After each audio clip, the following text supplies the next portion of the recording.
Hey, good morning, everyone. It's Mark Schultz and Gabriel. Gabriel, how you doing today? How's it going? I'm doing well. Excellent. Hey, we're here with another episode of blockchain in aviation. And you might ask, is it why are we doing this? It's been 4 weeks. We're on our 12th episode right now, Monday, Wednesday, and Friday. I do it because I'm passionate about aviation and digital. Gabe, what is your excitement and enthusiasm over cryptocurrency and blockchain? I just think that it's taken over the world. So I see it being implemented in so many areas, and that's why, and I see the potential as well. So that's why I want to be a part of this, for the future. Absolutely. And I've always been passionate about digital, and just, by way of a quick backstory is 3 years ago, I began to look at blockchain in aviation. And it took me 3 years really to get where I am and to understand this journey and what it does. And 2 years ago, Gabriel came to me and said, we need to be looking at cryptocurrency, part of blockchain. And we started to look at how that's affecting aviation as well. And so really, what we're really doing is we're really trying to take our passion for digital and our passion for blockchain and cryptocurrency and NFTs and business applications within aviation. And we're trying to bring to you knowledge of tactics and strategies that can help you to figure out how to be successful in your business. So listen, today what we're going to be doing is we're going to be having a crypto boot camp. But before I do that, I want to jump into showing you a little bit of a sneak peek on what we can expect really going forward here over the next few weeks. Let me just jump in here and show you. Here's our lineup for the next 4 weeks. Today, we're going to be talking about crypto basics, crypto bootcamp. Gabe's going to walk us through, some interesting things like about cryptocurrency and wallets. And we're actually going to create a wallet, and we're going to do some transfers and talk about hard wallets and cold wallets and things like that. And you might ask, well, why are you doing that? All right. It's because we have all sorts of different levels of skill and capability that are watching our broadcasts. And some people know about these things and some people don't. Gabe, I did some research recently, and last year, only 19% of the people in the U.S. held cryptocurrency. Does that sound about right to you? Last year? Yeah. Yep. That seems like more than I thought it would be, actually.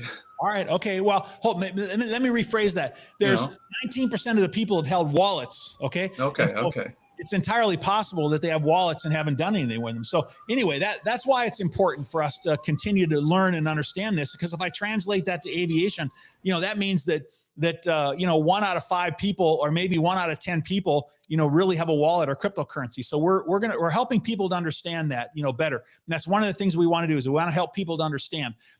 Monday, I'm going to be doing a session on execution, actually executing on digital transformation projects. Then we have a special event, a launch event. I'm not going to tell you what it is right now for Wednesday, but it's going to be good, right, Gabe? I'm excited for that one. Yeah, absolutely. That one's going to be a good one. One of Gabe's favorite things coming up. It's going to be fantastic. And then Friday, we have a company called Real Variable. They're going to be talking about supply chain and warranty. They have a great application that's in production. We're going to be talking about that. And then listen, August 15th, for those of you watching that are business owners, and also those who are looking to invest, there's a company called Securitize, and Securitize is an investment platform, and they allow investors to invest in projects, and they allow people to do equity raises. And if you're a small business owner, or if you're a business owner and you're looking to raise equity, you're going to want to learn about this, because this is really a super interesting company. We have the CEO and founder who's going to be here on the program with us. And then after that, we have a representative from Cranfield University, and they're going to be talking all about uncrewed traffic management and air traffic management and the studies that they've done. And we're going to be talking about the implementation of that. And hey, Gabe, August 19th, that one's coming up. What about that one? You're excited for that one too, aren't you? With the ETH jets? ETH jets. I first saw that one on TikTok, actually. Really? Okay. So, yeah, all right. What do we know about ETH jets? Well, they're going to be implementing some NFTs that have utility, and hopefully we can get him to speak about it. But he's going to be here. He's going to be here. And I actually have one of the ETHJet NFTs. I'm going to share that. I'm going to show you guys that. And what ETHJets is doing is they're basically bringing, a business jet transportation, to everybody is what they're doing. And you can buy NFTs to be able to access that business jet transportation. Really super exciting. And then starting the week of the 22nd of August, I have a company called SkyThread who's coming to talk about their innovative solutions in the aviation industry on blockchain. And then on the 24th, I have Ramco coming, and we're going to be talking about advanced digital solutions that they're doing. I have some surprise guests on the 26th. We're going to be doing a panel debate. That's going to be pretty exciting. And then after that, we have a return guest on day one. Gabe, you remember we had Luis Santos on day one? Yep, Luis. Mm-hmm. And he was helping us kick off the broadcast or kick off the series. He's coming back on the 29th to tell us about the Earhart solution. That's pretty exciting. And then we have another company coming to talk about distributed apps and web and mobile on the 31st. And then on September 2nd, we're going to be doing a wrap up, and we're going to be talking about going forward in the future. And that is, 8 weeks, exciting 8 weeks worth of content. So listen, I know sometimes in the middle of things, we start to lose momentum. And, you've been watching this thing for 12, weeks or 12 series already. And I wanted to just invite you to continue to hang in there and be part of this with us, because we have some really good strategies and tactics and knowledge, coming up here in the future that you're not going to want to miss. And if you want to be in the beginning or the front of these things, Gabe, when did, I know that you didn't come into this really early in the game, but when did you buy your first cryptocurrency? It was actually in 2017, unfortunately. So it was, my friend had actually been, he was running a business, and he was accepting Bitcoin through selling modded Xboxes, actually. And he told me about it, and I thought this was super interesting. And that was the first time I ever bought it. And since then, I made a mistake. Back then, I sold it in 2018. And but then after that, I realized I'm not ever going to do that again. And I made sure I was in on this next bull run. So yeah, there's a lot of people that did that, Gabe, people that bought into it and they saw the market going down, they got out. But the people that are going to do well off of it are those that hold it. But there's a lot of different strategies. But let me just start out by saying, as we're going into this broadcast today, we're not providing financial advice. We're providing training and education for you to understand, strategies. And but we are not providing financial advice. And you should never invest in something without understanding it and doing your own research, and never invest, more than what you can afford to lose. But we definitely are all in on this, and we want to have a conversation with you today about it. Hey, listen, you guys know that I always want you to help us out and to share broadcasts. And so, please share this broadcast. We're going to be doing a little bit of a crypto boot camp here today and help you understand. And the next thing is, I want to say, you guys, I always do this, is that I want to ask those of you that are out there, if you just drop a comment in the box below and tell me where you're watching from. I'll throw your name up on the screen. Hello, Janik in India. Welcome. I'm glad to have you here, with us. And we have Jean-Marc joining us from SkyThread. SkyThread is actually going to be on one of our speakers in a couple weeks. You saw that on the agenda there. And they have an innovative aviation blockchain solution, and we're looking forward to having them on the broadcast. And so those of you out there watching, just drop your name and where you're located into the comment box, and I'd love to be able to recognize you and just give you a shout out. So, Gabe, you told me a little bit about what was exciting to you, really, about blockchain, it being crypto. Just give people a little bit more about yourself. Why is crypto, interesting to you? What you said, it's going to take over the world. Just tell people a little bit more about your thoughts on why crypto is important to the world financial system and kind of where things are going, today. I think there's a lot of applications out there.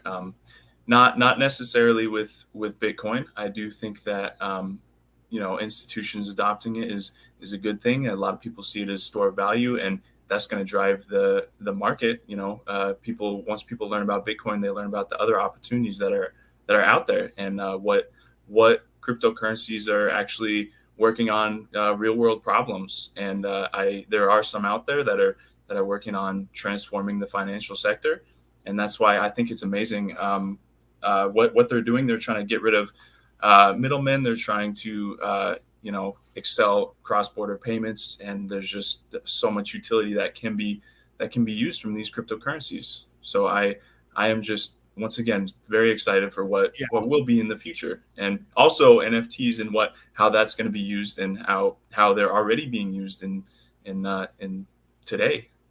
Yeah, we've had a couple of great guests on already talking about NFTs like TravelX and how it's changing, the ticket industry, and Air Baltic, who talked about their NFT collection they're launching, as part of the loyalty programs. And so, guys out there watching, we're seeing blockchain being used in so many different ways today.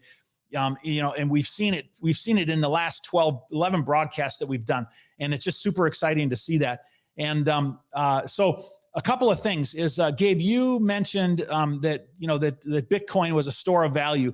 I just wanted to tell people I know we have people out there that understand this, and there's people that don't. All right. So I just wanted to say, could you just quickly say what you mean by a store of value? What does that really mean? Well, a lot of people like to, compare it to as digital gold. Okay. Right. Because, unfortunately, Bitcoin is not the best for making everyday transactions, and it's a little bit slower. So a lot of people have been using it as digital gold. Yeah. And so it's similar, just how somebody would hold gold, they're going to be holding Bitcoin now. Hold gold or hold currency. And so when you think of Bitcoin, people, we think of it as something which has value. And, the skeptics out there say, well, what is it? It's just an empty container. And, and the question that I have to anybody is that, what is gold worth? Well, gold is precious because it's a rare commodity, and, people want it and they want to use it for different things. And, Bitcoin, even though, it's not gold, all right, people compare it to the same thing because, Gabe, there's only 20 million Bitcoins out there today. Is that correct? Yeah. And it's going down. So people are buying it up. So yeah, right. Yeah. Yeah. Just give it a few more years. It's a fixed amount. It is a fixed amount. Yeah. Right. Yeah. And so let's jump into a couple other things I want to bring up. But before I do, I always like to keep recognizing people. I have Rosemary Brewster here. She's a regular. Hey, Rosemary, thanks for joining. I really appreciate it. She's over there. It's early. She's on the West Coast with you, Gabe. So it's good to have her there from Washington. Bright and early. Yeah. Thanks for joining. And then, Gabe, let's talk about a few other things. I understand there's some news here recently that people are always asking, what about adoption? Is this really being adopted? Something just came out yesterday. You were telling me about a partnership, out there. What was that you were telling me about this morning? Yeah, I'm pretty sure that BlackRock just made a partnership with Coinbase, which is, one of the biggest U.S. exchanges in the world. And they're going to be partnering with Coinbase to sell. They're going to be using their platform for Bitcoin purchases. Bitcoin to institutions, and if they're talking about making Bitcoin available to institutions, what we're talking about is very large funds and things having access to Bitcoin to be able to use that as an investment vehicle. So that's pretty incredible. Hey, I'm giving a shout out to a few more people that keep jumping in. There's Sudarshan, welcome. Glad to have you with us. I know you've been here on some of the previous broadcasts. Thanks for joining us again. And then we have Ahmad. Ahmad and I have exchanged some messages, and I'm glad, Ahmad, to have you on board. Thanks for joining from Saudi Arabia. Hey, I traveled to Jeddah for a number of years, 4 or 5 years, when I worked at Boeing, and really an amazing place. The people there are just so amazing and welcoming. And just thank you for joining us, Ahmad. I really appreciate it.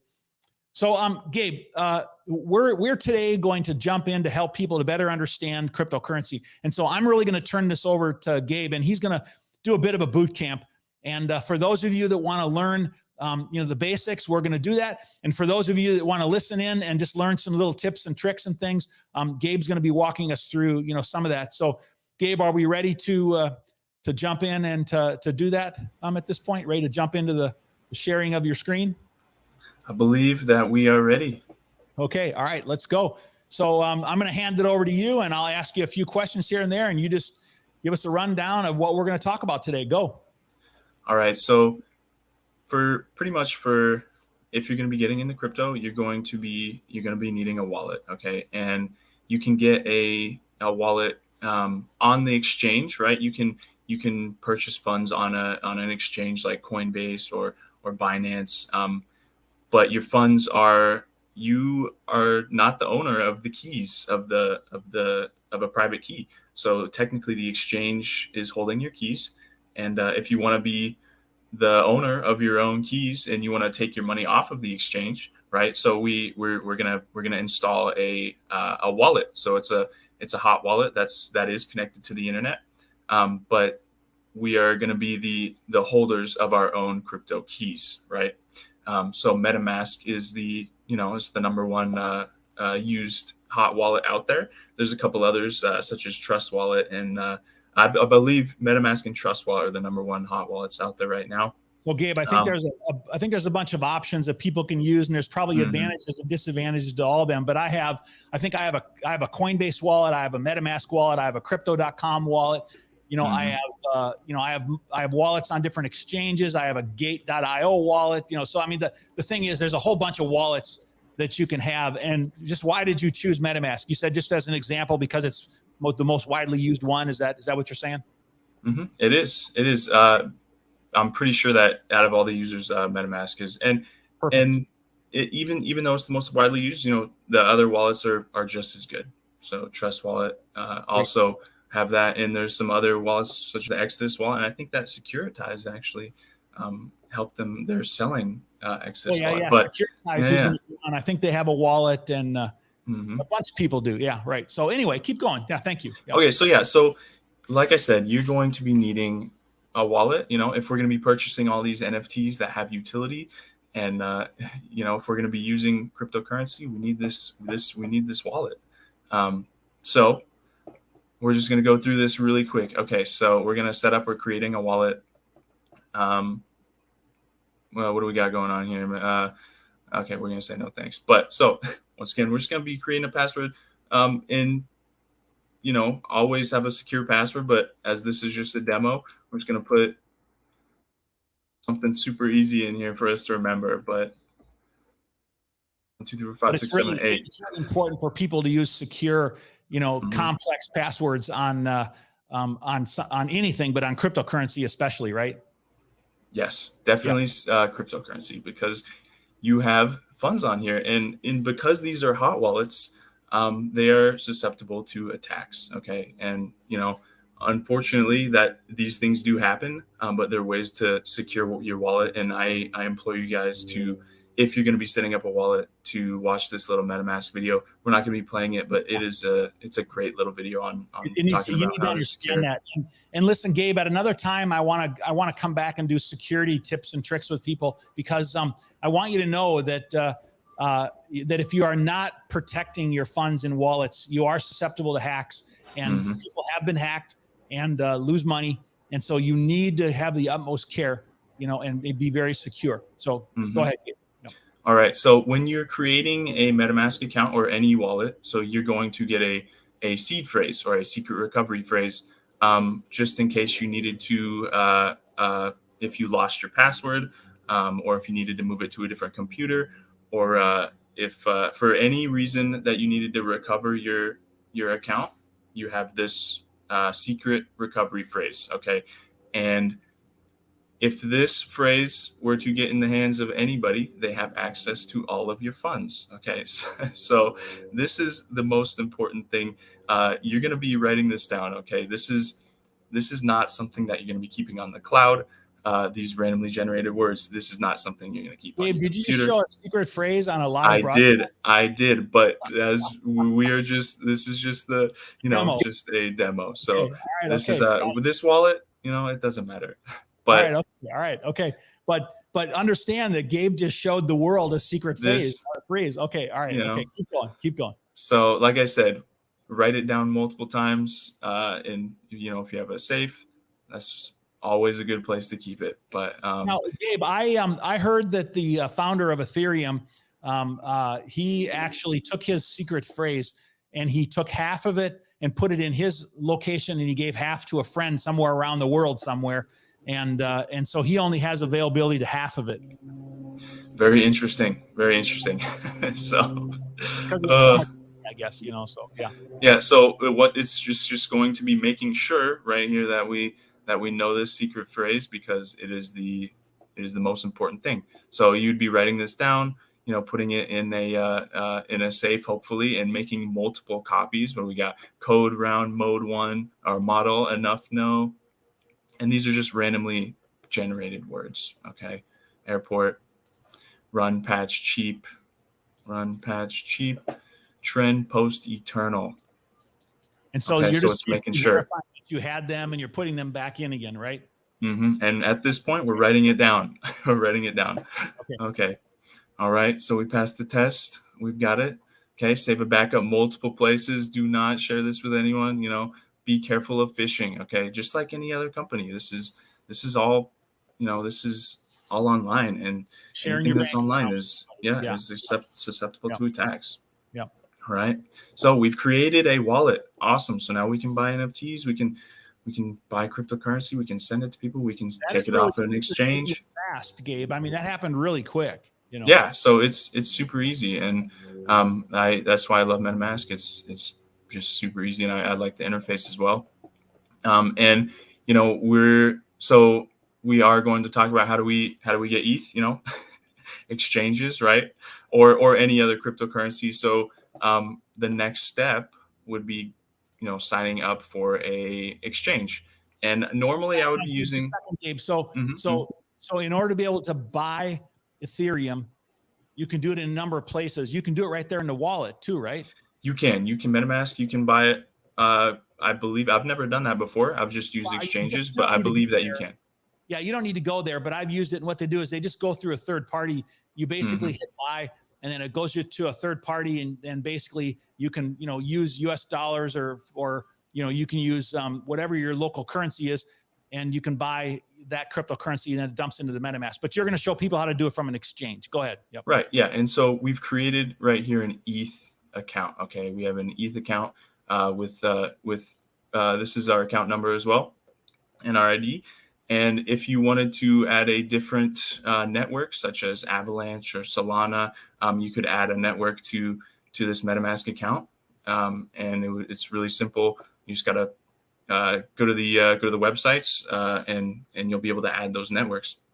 Gabe, an important thing. Let me bring this up at this point in time, because I really did not understand this when I first started, you know, buying crypto. As a matter of fact, Gabe, do you remember that a number of times I called you up and I'm like, I don't get it. I did something wrong and I can't find my money. Okay. You know? Right. So it's because you may have just been hooked up, or you may have only been on the Ethereum mainnet when you had bought, let's say, an Avalanche, a different blockchain coin. Okay. So if it's not something called an ERC token, which is any token that's on the Ethereum mainnet, it's not going to show up, and you would have to add the network and you would have to add the token. So which, by the way, guys, caution, you can't send all cryptocurrencies to all wallets. Okay.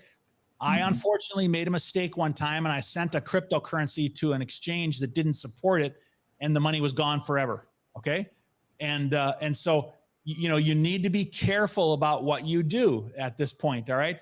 You can only send Ethereum based coins, you know, Ethereum or Ethereum coins, you know, to your Ethereum wallet, right? I mean, is that right, Gabe? That is correct. Yeah. Yeah. Okay. Yep. So you just got to make sure you double and triple check everything that you're doing. So, and then we're just going to really quick go through how easy it is to do this. So, you know, we've got, I have a ETH account here with $7 in it, and we're just going to take it off of the exchange, and we're going to send it to our MetaMask over there. So we have a, what was that? Gabe, I like to keep allowing people to ask questions as we go, because, you know, it keeps people's attention here. And then if we wait to the end, then sometimes we forget the questions. But Ahmad in Jeddah, he asked a quick question, which I know it's not exactly on target here, but he asked us, Mark, I have a question for Gabe. If I would create an NFT and sell it as an organization, do I need to create a wallet, or can I sell the NFT through fiat? I'm pretty sure that you would have to be creating a wallet here. Yeah, you'd have to create a wallet, Gabe, right? Because in order to be able to sell an NFT, you have to have a wallet, you know, to send it from, right? Okay. Yes. Right. Yeah. So you got to create a wallet, or you have to use somebody else's wallet or a marketplace where you can sell it from. But even if you go to, we're going to talk about that Monday and Wednesday, actually, where we're going to talk about NFTs. And basically, if you want if you want to sell an NFT, Ahmad, like you said, you'll probably will sell it from either a marketplace or from like OpenSea, which is a common marketplace where people sell NFTs from. And I know for a fact that you can't sell an NFT on OpenSea unless you have a connected wallet. So the answer, Ahmad, is yes. You have to have a wallet, either an organizational wallet or a personal wallet. So anyway, Gabe, I distracted you. And no, that's fine. And you wouldn't have to, buy Ethereum. You could technically buy a stable coin that is worth $1, right? So you could buy USDC, and it would be technically worth $1, because most of those are pegged to the dollar. Maybe just a tiny bit of variation, but for the most part, it's pegged to the dollar. So USDC or Tether, you could use those instead of, if you wanted, instead of using ETH or any other cryptocurrency. Aren't there fees for posting or for selling NFTs? So you have to have some cryptocurrency to be able to sell it, right? Yep. So Ahmad, to answer your question further, is in order to be able to sell it on like OpenSea, you have to have cryptocurrency like ETH or Polygon or Solana, depending upon what network you're on. And those cryptocurrencies have to be in your wallet to be able to put it up on OpenSea and offer it for sale. Right. Yep. So, okay. So going back to this, well, first of all, I just want to let you guys know, this is an exchange called Uphold. Okay. And you can buy cryptocurrencies on here. And I have a few other exchanges that I use, such as Coinbase and Kraken, FTX. All these big exchanges are good, but it was the most simple to use Uphold for this situation for me, because I believe with my Coinbase account, I can't immediately send the funds to another wallet right after I bought it. And so Uphold allows me to do that. So what we're going to be doing here is, this is our account here, and we're just going to copy this. Okay. It's really easy. And we're putting our Ether address into here. And this is the Ethereum address that we have on our MetaMask account. And, always make sure that this is correct, because if you mess this up, once again, your funds are gone. So double check, triple check. So D3B9, and we're going to get this in here. And we're going to be sending Ethereum to our MetaMask. And also there is most exchanges have a Google Authenticator app where you do have to have this two-factor authentication. So while Gabe's doing that, I'll just explain real quick, is that most of us know what two-factor authentication is. And basically he has a Google app on his phone that says I'm authenticated with Uphold, and it just sent, or he just had to grab the two-factor authentication code and put it into Uphold to be able to verify that he is who he is. Yeah. Right. And then taking money off of the exchange, it takes a longer time than if I were to send money directly to somebody else through different MetaMask. So normally it's a certain amount of confirmations for that to happen. But when it's with an exchange, sometimes it takes a little bit longer. I think we did a test and it took maybe 5 minutes. So we're going to see from the exchange to my own personal wallet here, I believe it's about 5 minutes. But if we were to send it from any wallet to another wallet, it would be pretty much instant. So depending on the cryptocurrency, but it looks like we've already received it here. So that was pretty quick. And sometimes taking money off of the exchange takes a little bit longer than that, but that was very quick. That was pretty quick. That was very quick. Yeah, so we've got $4 in our account.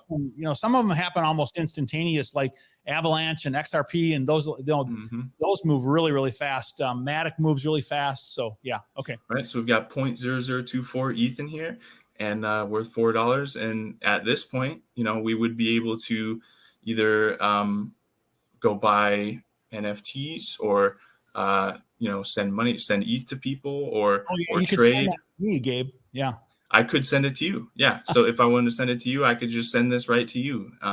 So it's super easy, as long as you have your this account number right here, your address, then it's you can send it to anybody instantly, you know, and it's super easy.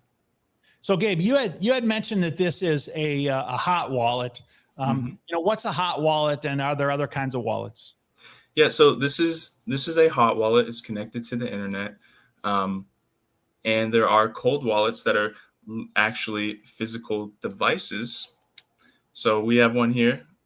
It's just like a little USB drive, and it is a physical wallet that is not connected to the internet or not connected to anything in any way. Okay, and then we would it would be hot for a small period of time when I connect it to a PC or a laptop when you are moving funds.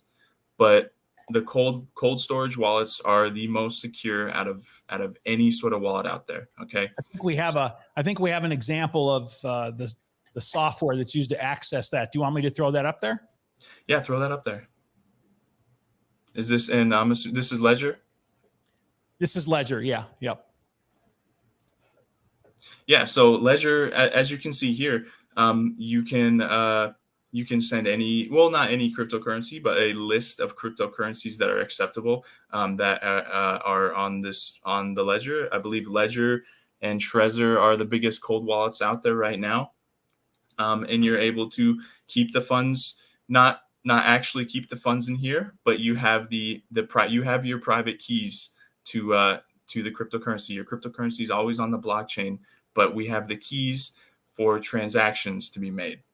Now, Gabe, what's the importance of using this hardware device to lock up your cryptocurrency versus using a software device? What's the difference? Using a hot wallet, the difference? Well, yeah. What's the difference between using a cold storage and a hot wallet? Yeah. Yep. Yeah. So the cold storage wallet, you're not connected to anything. It's a physical. It's offline. Okay, and it can't be hacked. It can't be. There's no viruses that on your computer. They're highly encrypted as well. Okay, so the cold storage wallets are highly encrypted, and it's not connected to your Chrome browser, and those are very susceptible to attacks, unfortunately.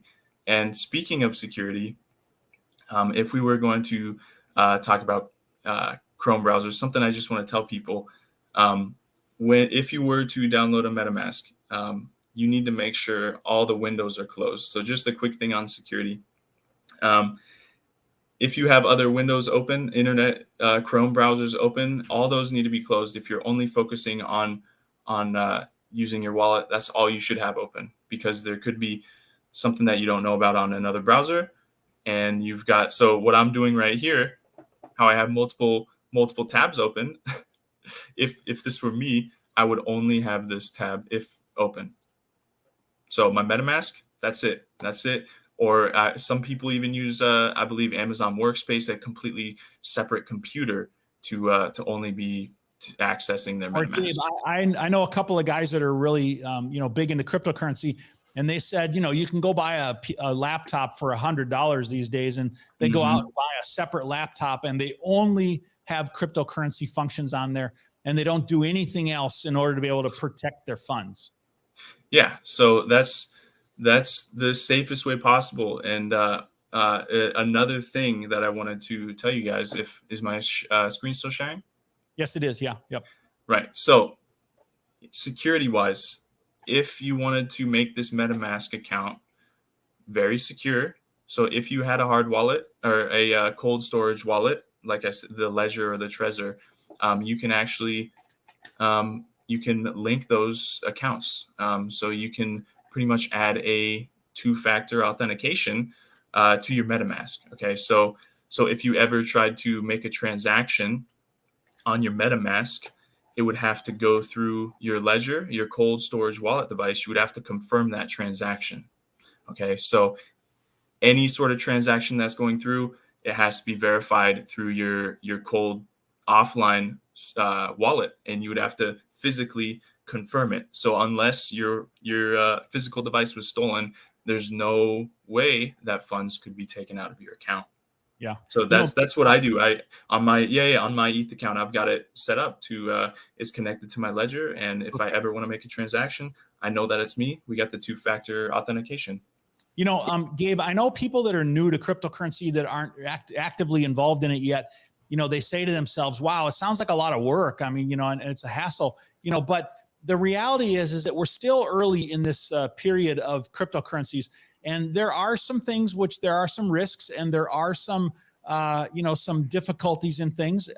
However, things are changing very, very rapidly. And so, yeah, you're still early in the process, and you need to do extra things to protect yourself. But, how is it any different than, taking your purse or your wallet and leaving it on the top of the car and walking away? I mean, you have to take special protections, for the things that are of value to you, and not just open them up, to the world. And so, it's not like, going to a bank and depositing your money in the bank, but, Gabe, we have control over our assets. We do. We have control. It's my ETH right here. I have it. The exchange doesn't have it. Nobody else has it. If I want to move it, I can move it. If I want to spend it, if I want to buy anything with it, I can. Yeah. Okay. Great. So, Gabe, what's next? What were you gonna show us next?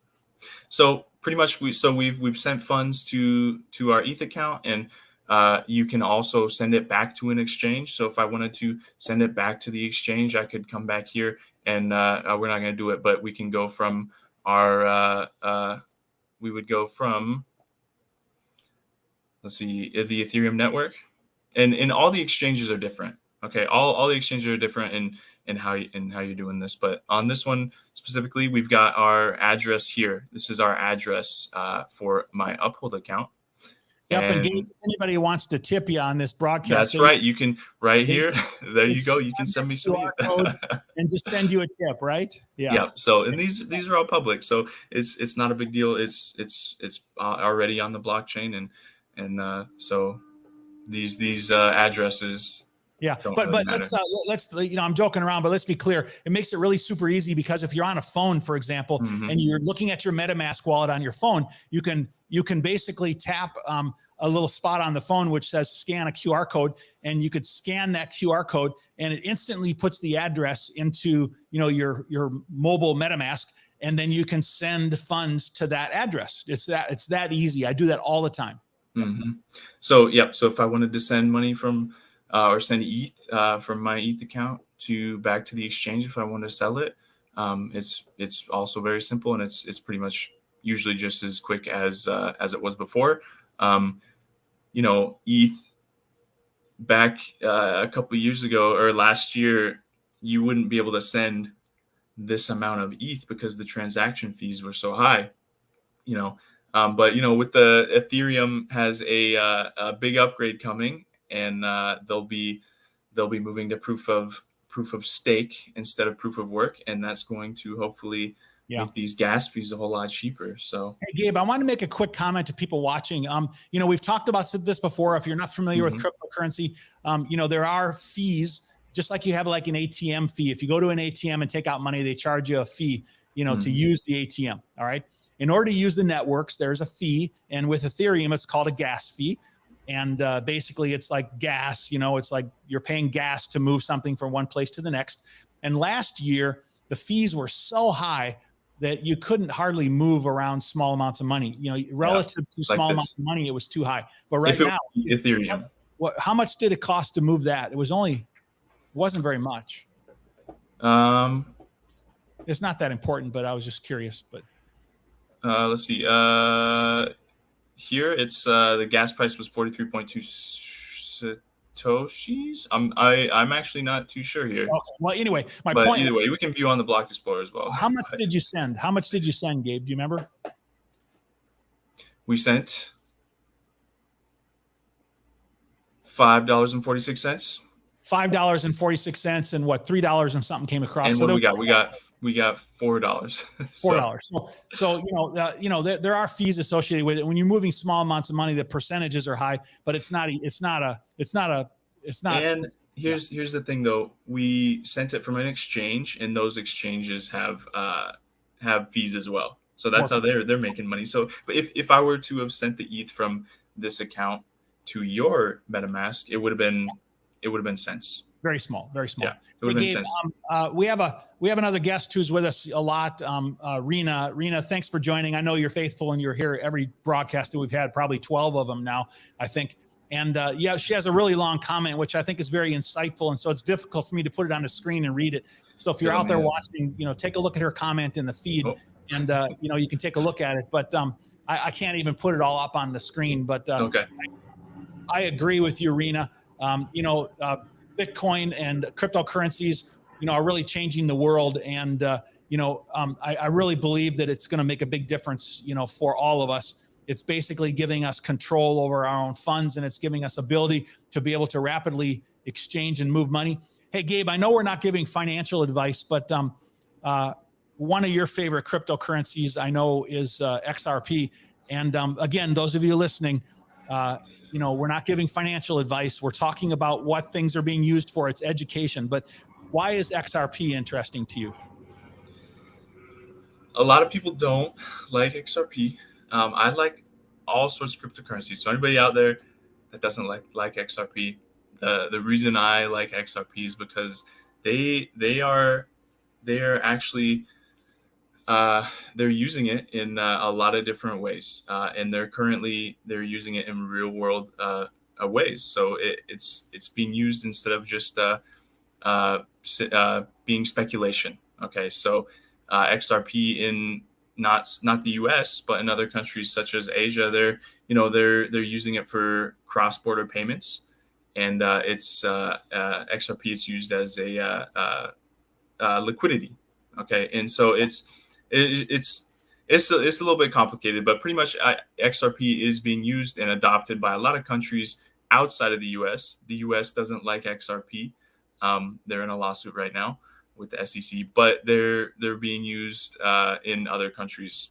So yeah, and that's one of the big reasons I really like that. Ripple basically has a system which has the potential to be similar to what the SWIFT payment system does around the world. And they have this thing called the Ripple Net.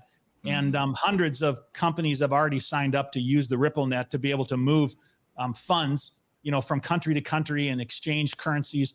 And the token that they use to move it on is XRP, but the company is RippleNet. But again, we're not making any financial advice. I'm just telling you that again.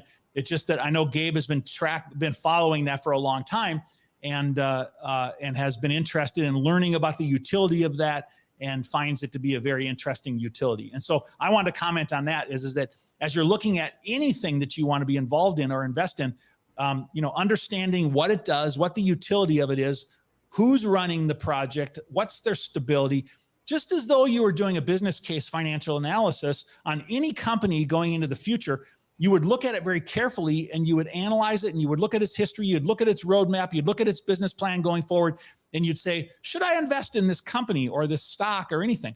You should do the same thing when you're looking at different cryptocurrencies. You shouldn't just go buy a cryptocurrency and say, I saw on TikTok that this was going to go up. Okay, well, maybe it will, maybe it won't. I don't know, Yeah. Yeah. So I like to stick with the cryptocurrencies that are actually, have utility and are working on things and are currently being used and aren't just speculation, because there are some good coins out there that haven't actually had any utility in the real world yet, other than DeFi and other than in their own ecosystems, cryptocurrency ecosystems. But I like to invest in utility.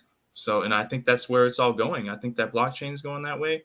I think we're going to have a lot of things that have utility soon here. And once we get some, like I said in another broadcast, once we get some regulations going on, I think we're going to have a lot of cryptocurrencies and blockchains that are implemented in real world situations. Yeah. So, hey, listen, everybody watching today, the reason that Gabe and I are doing this is that, for those of you that are experts, you're saying that was pretty fundamental. Yeah, I understand. Mm-hmm. And I appreciate those of you watching who can contribute to the conversation, who are longtime experts in blockchain. And, I so appreciate the knowledge that I've learned from those of you. But remember that everybody is on a journey. And, as you're on your journey, you're entering onto that freeway, of sorts at different entrances. And And some of us started a long, long time ago, and we've been on this road for a long time. And there's people that have been on this road way longer than me. And some of us are just joining this. As I said at the beginning, less than 20% of the people in the US are actually using cryptocurrency today. And one of the fundamentals of blockchain and using cryptocurrency and buying and selling NFTs and cryptocurrency is you have to have a wallet. And so Gabe and I decided that we wanted to take a step back and make sure that our viewers understood wallets, understood the need for security, understood actually how to fund a wallet, to go to an exchange and actually buy some, cryptocurrency. You may have to link your bank. You may have to, you may have to send, an ATM card. You might have to put an ATM card in. There's a lot of different ways you can do it. We can talk about that at another time. But you need to understand the fundamentals of having a wallet because you're going to want to connect it. All right. For example, we have a couple of, Gabe, we talked about ETH jets coming up. All right. Mm-hmm. And with ETH jets, they're going to be making empty leg seats available on private jets. All right. And those empty leg seats you're going to have access to by buying one of ETH Jet's NFTs. All right. So, Ahmad, there's a company that wanted to make NFTs available, and you have to actually go to their website and you have to connect your wallet. All right. And when you connect your wallet, then you can send Ethereum from your wallet to ethjets.io, and you can buy one of their NFTs. And if you are a holder and owner of one of their NFTs, then you have access to business jet travel. And there's some different terms and conditions that have to do with that. And we're going to actually talk way more about that when he comes on August 19th. So that's really going to be very exciting. But the point is that in order for you to buy an NFT, you have to have a wallet. All right. So fundamentals, we need to get into that sometimes. And I want all of you out there to be able to be advanced in your understanding of blockchain. And, we want to help look at all things, blockchain for aviation. And one of those pieces is cryptocurrency. All right. And Gabe, you've done a fantastic job of just getting us, started, getting us kicked in. Thank you for doing that today. I appreciate it. It's easy. I showed my mom how to do it, and even she could do it. Anybody should be able to do this. I was sitting on the couch next to her while you were talking to her over the phone to help her to do that. And it was a bit torturous, though, because you had to repeat things a lot of times. And so it's not quite as easy for everybody, but you can get there. You can easily get there. No question. Yep. So, and, you were talking about NFTs with utility, such as ETH jets, and going back to like Plainies, right? So they're going to have utility on their NFTs from Air Baltic. And if you're going to be getting some of those NFTs and, receiving rewards and everything that comes with owning, NFTs with utility, you need these wallets, and you're going to be able to, you're going to be needing to purchase, Ethereum or whichever coin they're using. We need to learn. We need to learn things like that. My dad is 95 years old, and I don't think he's ever used an ATM. Maybe he has. I don't know. And so, over your life, we need to learn new things. And if you're young, it just becomes natural. And if you're a little bit older, like myself, you haven't done some of those things in cryptocurrency. And so we're trying to help. We're really passionate about helping people. We're passionate about bringing education. And part of blockchain and aviation is cryptocurrency. So listen. Thanks everybody for watching today. That's the full extent of what we wanted to talk about today. And it's Friday here in the US, and we appreciate you joining us here. And Monday, we're going to be talking about digital transformation execution. All right. So you're going to want to join when I talk about actually what does it take to be able to put together a team and a project team and to be able to do some execution on a project, because that's an important part. Listen, digital transformation is an essential part of a company going forward and becoming more efficient. And statistics are that many people think about doing something and then never do it. All right. And so execution sounds like it's basic, but it isn't. Is that we all think, oh, I should do that, or I should have done that in the past. But knowing the best ways to execute and to be successful in execution is critical to your success. That's happening on Monday. Wednesday, Gabe and I are going to be together here in the studio, and we're going to have a special announcement for you. And so you are not going to want to miss that on Wednesday as well. All right. Hey, everybody. Thanks for joining. Gabe, thanks for joining me again today from Seattle. I appreciate it. No problem. Yeah. And I'm glad to be here again. Yeah, when I can. You're essential to me to be here. So very good. All right, everybody. Hey, listen, as I do, I close all my broadcasts with fair winds and following seas to you. I really appreciate you being here, and I'm looking forward to seeing you on our next broadcast. Thanks, and have a great day. Bye.